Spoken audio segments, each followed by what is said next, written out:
Let's start off this video with a big disclaimer that what you're about to see is a 100% fully, completely biased review on Seth. Because my oh my, I am honestly more excited for Seth than I am for Jane Doe on the next banner. And hopefully in this video, I can convince you as well to be excited for Seth. And I mean, let's be honest, you're all gonna get him one way or another, right? Either one, you're already interested in Seth, so you're gonna get him. Or two, you're interested in getting Jane, which means that you're gonna have to get Seth, as he's more often than not gonna appear in your roles as he's the A rank on Jane's banner. But honestly, Seth adds so much to the table and brings so much to many different teams, not just Jane, and we'll go into that in just a second here. So, first things first though, let's go over his skills. Starting off though, it's your standard 4-hit attack, but continuing the trend of Chingy having a little bar that fills up, so too does Seth. He has a bar called Resolve in the top left hand corner, and once that is over 75%, just like Chingy, you can hold down the attack button and he does a flurry of attacks, all of which do electric damage. But already here we have one of Seth's defining characteristics, and that is after this enhanced attack, it triggers a quick assist, which normally, as far as we've seen so far, quick assists can only have been triggered by supports. But not only that though, this is a quick assist going to the previous character, unlike the support one that goes to the next character. Now at the moment, I don't think this will make too much of a difference, as if there is somebody that you really want to have be the one that goes into that quick assist, you can just place them there. But I'm wondering though if in the future there's going to be some, I don't know, sort of meta where you have a support character that assists the next unit, and then Seth that can assist to the previous unit, and then you put your DPS in the middle there, so that no matter what, you always have a way to quick assist into your main damaging unit. Otherwise though, next is his dodge attack. This is a very standard one. The important thing to note though is that after his dodge counter attack, he can charge up his EX skill a little bit faster, which we'll go over in just a second here. Next up are his assists, and of note is his parry or his defensive assist, which unlike Ben, who we would have thought is, he has a big shield, he actually does not have the strengthened parry. So if you get hit by a very large attack, he will still use up 2 points of your parry bar of the 6 that you would have. Otherwise though, when you do get this assist off, he does also get 25% of that resolve bar back for that enhanced attack. And also after you do the counter attack from the parry, this also launches a quick assist back to the previous character. Next up is his special attack. And obviously we're going to talk about when you have enough energy for the EX skill, because I don't think anybody's using regular skills out here. But what this does is that if you press it, it does a small series of attacks. However, if you hold down the button, Seth will take a moment to charge up, dealing even more damage. During this charge up animation, he does get an anti-interrupt and damage reduction of 40%, but he is invulnerable only during the attacking portion of this, so he can still be hit during the charge up. Otherwise though, you will also generate 75% resolve, which is just what you need for the enhanced basic attack, regardless of whether you do the hold version or the tapped version of the EX special attack. As for his chain attack, it is a bit of a lengthy animation, so you probably don't want to be ending off on this, but it does also accumulate 75% resolve again for the enhanced basic attack. And if you for whatever reason do end on Seth's chain attack, you can also charge up the EX faster after this. For what it's worth, the faster charge up is essentially Seth doesn't pull up the sword and shield behind his back, he just immediately starts pulling it up to his side. Otherwise though, the ultimate is just your standard, does a lot of damage, generates 75% resolve, and because Seth is a defender, using the ultimate with Seth will also generate 3 extra assist points that you can use for the parries and dodges and whatnot. Moving on to Seth's core skill and passive though. This is why everybody is touting him as the go-to support for Jane, and honestly any anomaly team. For his core passive that is always going to be active, essentially whenever Seth uses a EX special attack, he gains a shield for himself which scales off of his attack, not his defense unlike Ben, but he can also provide a shield to his teammates by using the quick assists. So a reminder again, the quick assist can either be achieved from the enhanced basic attack or the chain attack. Not only that though, but whoever has a shield, both Seth or the teammate, they will also get a boost to their anomaly proficiency, and this maxes out at 100 at max rank, which is a very hefty amount. Anomaly proficiency again is the stat that determines the amount of damage done once an anomaly is triggered. As for Seth's team passive, he requires either another member from the same faction, so that is either going to be Chingy, Jane Doe, or Yen, or another electric type unit. Otherwise though, once this is active, whenever Seth lands a chain attack or a enhanced basic attack, that enemy will have their anomaly build-up resistance lowered to all attributes by 20%. So all of this is why you can definitely see that Seth is a big supporter for an anomaly team. as if he has his team passive, using either a chain attack or an enhanced basic attack will lower the enemy resistance, and because it's one of those two attacks, it also triggers a quick assist, which will bring in another character who will have their anomaly proficiency increased because of the core passive. So all of this is to say that Seth can really help build up an anomaly on an enemy. So right now I think the team on everyone's mind is absolutely going to be a combination of Jane, Seth, and Grace, as we've all seen how great disorder teams can be, and of course with this setup everyone will have their core passives enabled, but that is a bit of a high ask to have not just Jane and Seth but also Grace. But honestly, after trying out Seth and Jane, you don't have to worry if you don't have Grace, as Piper can also work as another anomaly unit here, as honestly Seth can do really well when it comes to building up shock all by himself, especially if you build him towards that, as well as if you get his cinema mindscapes, which we'll get into in just a second. And I mean, even if you don't get off the disorders 24/7, honestly a Piper and Jane combo instead of Grace might actually be better, as you can focus on just getting assaults off as much as possible.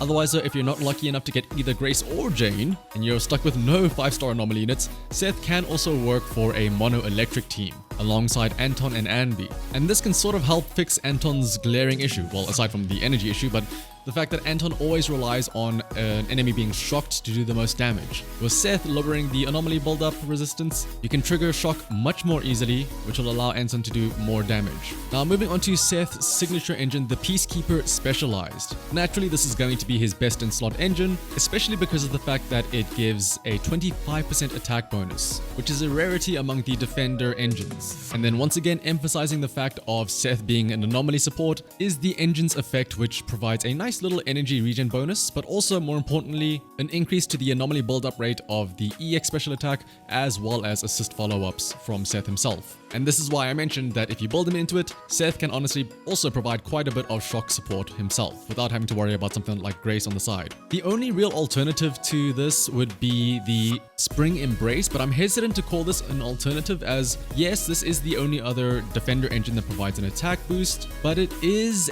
a paid engine technically speaking, because you have to get it through the new Eridu City Fund, the Battle Pass. But it is very comparable. Like I said, it also provides an attack percent boost, and the effect on Spring Embrace is also an energy bonus. And this energy bonus can be transferred to another character when they switch off field. So in a sense, it can kind of help with anomaly buildup, because then maybe the other character can get off more EX skills with that bonus energy regen. But again, this isn't really a free-to-play option since this is from the Battle Pass. But if you do happen to have it, this is an alternative to the signature engine. But now coming back to the cinema mindscapes, this is where Seth goes from the oh he's the anomaly support to oh he's the damage dealer now. Starting off with his first mindscape, this still is more the support focused, as this provides an increase to the shield limit, and also if the shield does expire, it extends the benefit of the anomaly proficiency bonus for another 10 seconds. The second Mindscape though provides a 75% resolve right at the start of the battle, so essentially you can use an enhanced attack right off the get-go, which it's sort of whatever. But more importantly though, when you use that enhanced basic attack, the anomaly build-up rate of this attack is increased by 35%. Once again, like I said, if you don't have Grace, Seth can also apply shock quite handily by himself with this. Mindset 3 of course is a bonus to his skill levels. Mindset 4 increases the days caused by his defensive parry, so once again, defenders sort of playing a pseudo stun role here, this can help out with that. Of course, Cinema Mindscape 5 is yet another skill level increase, but Cinema Mindscape 6 is where things get very juicy.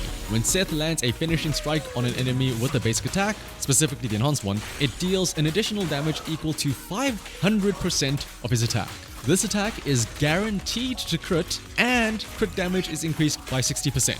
Need I remind you as well that this basic attack that is enhanced will also have a 35% anomaly build-up thanks to Cinema Mindscape 2. So now essentially at Cinema Mindscape 6, playing Seth revolves around how often can you get off that enhanced basic attack, which is pretty often actually. His EX skill gives 75% instantly, and with the energy regen from his signature engine, you'll be getting off EX skills fairly often. Defensive assists also generate 25% resolve, and chain attacks also generate the perfect 75% amount that you need for the enhanced basic attacks. Now of course, seeing this, it does seem very similar to Ben's signature engine, where after taking a hit, Ben does that counter attack with 600% of his defense, but I feel like this being on an attack as opposed to being hit by something and reactively countering, it's so much nicer, as you can play a lot more aggressively to make the most out of this Mindscape. And also, there's no cooldown timer, so if you can string back-to-back enhanced basic attacks, you can absolutely go for it, and you can get multiple of these big hits off in rapid succession. So now, with all of that being said though, what about the build for Seth? Other than, of course, putting on his signature engine if you do have it, or the Spring Embrace if you decided to pay for it. Me personally, this is what I'm gonna go for. I will be using 2 pieces of Thunder Metal, of course, for the bonus on the electric damage. 4 pieces aren't really that necessary, as more often than not, if you're running Seth in a disorder team, the moment they are shocked, you're probably going to switch over to an assault applier or something like that to get rid of shock and overwrite it to trigger a disorder. Or if you are on the mono electric team, like I mentioned, where you're using Anton or something like that, once you do apply shock, you're probably going to switch over to Anton to do damage as opposed to Seth. So for the 4-piece set though, it comes down to one of 2 things. Probably don't do what I do here, but probably go for the Swing Jazz, as the energy regen will help you get off more EX skills, which means more enhanced basic attacks, and we saw how good those are. And then of course going for the 4-piece set of that will also give a nice damage bonus when unleashing a chain attack. But the way I have Seth set up right now is that I have the vision of using just Seth and Jane, with Seth as the sole shock applier. So having 4 freedom blues on him will also lower the anomaly build-up resistance to shock as well. For the main stats, I went with crit damage on slot 4 to take advantage of that guaranteed crit at Cinema Mindscape 6. Of course, if you don't have that Cinema Mindscape,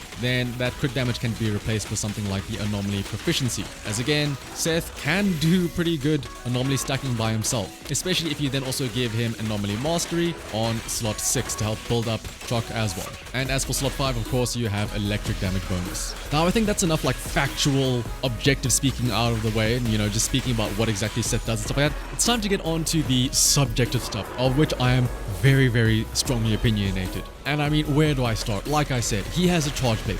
That's all I need to say. How are you not excited for Seth at the sight of a charge blade? At Cinema Mindscape 6, he gets that guaranteed crit with 500% attack. Big numbers, who doesn't love that as well? He can trigger a quick assist, which lets you get in more characters, which is really fun. He provides a shield, which is actually very hefty as well. It maxes out at 3,000 points. I mean, honestly, if it weren't for that shield that he provides, I would say that there's nothing Defender about him other than, the fact that he has a shield. And I mean, all the animations that he has are so clean and cool. It's just, how are you not excited for Seth? But onto addressing the bigger thing that I think is not really a problem with Seth, but I think a lot of people see Seth as just the addition to Jane, right? Like, the only reason you want Seth is so that he can go with Jane. And let's be real, there are gonna be people that try to roll for Jane and don't get her but only get Seth. And they might get sad and think, oh, well, now what am I gonna do with him? Like I said, there are other team options, such as putting him with a mono-electric team, such as Anby or Anton. Or if you do happen to have Grace, you can have Grace, Seth, and then Anton. But the thing is, like I said, Seth honestly can do so much for himself that he isn't really tied down to Jane. Especially considering the fact that we have Bernice coming up soon, which is another fire-type anomaly character. So pretty much anybody that is an anomaly unit can take advantage of Seth, right? It's not like, say, Lycan's buffs where it's specifically ice damage that he buffs. Like, Seth provides flat anomaly proficiency to anybody and everybody. He also reduces the anomaly buildup for all elements against an enemy. And if you want to run a disorder team, like I said, Seth can also do a decent amount of shock application himself. The only issue, I think, is just with Zenless Zone Zero as a greater, is the fact that his core passive, which is that anomaly resistance debuff, is reliant on either another electric type unit or another member from the new Area 2 public security, which is essentially going to be Jane, right? Because I don't really see Seth working too well with Chuyen or Qingyi. But like I said, there are other options such as Grace, another anomaly unit, who can benefit from Seth, and Seth can also benefit from her by having her activate his passive ability. But I know saying that is a lot easier said than done because not everybody has Grace. But honestly, at the end of the day, the biggest reason of why I am so hyped for Seth is just that he's so fun to play. And at the end of the day, is there anything more we could ask for from a game? Like I said though, I am not your father, I can't tell you what to do. This was completely biased, so you do not have to listen to me. Otherwise, if you did find this video helpful, liking, commenting, and subscribing is always greatly appreciated. So until next time, bye bye.